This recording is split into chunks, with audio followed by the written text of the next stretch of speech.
duniani sasa hivi, vita kubwa sio ya mabomu na bunduki na vifaru.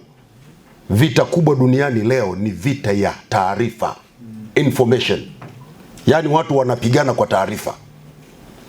Kwa namna ambavyo una treat taarifa zako, ndivyo ambavyo utapata matokeo chanya au hasi. Sisi taarifa zetu tukizifanya za kutujenga, tutajengeka.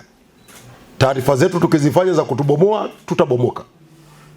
Vyombo vyetu vya habari vikijielekeza kwenye kuripoti matukio na kutengeneza maudhui yenye kuijenga Tanzania, Tanzania itakuwa nzuri, itajengeka. Lakini vikijielekeza kupeleka maudhui yenye kubomoa nchi, nchi itabomoka. Na bahati nzuri vyombo vyetu vya habari vimechagua kuijenga nchi yetu. Ndio maana niliwapongeza pale JNICC, na wapongeza na leo, na mwendo ni huu.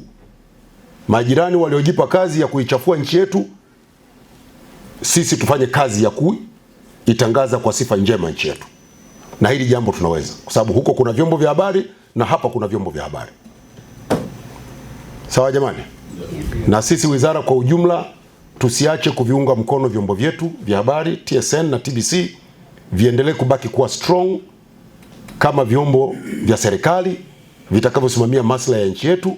Lakini pia kupitia idara ya habari Maelezo tuendelee kuvilea na kuvisimamia vyombo vya habari vyote nchini, ili na sisi tuwe na vyombo vya habari imara vya serikali na vya watu binafsi ambavyo vitafanya kazi zake kwa weledi, kwa uhuru, huku vikilinda maslahi ya Tanzania. Wenzetu wanaofanya hivyo wanalinda maslahi ya nchi zao.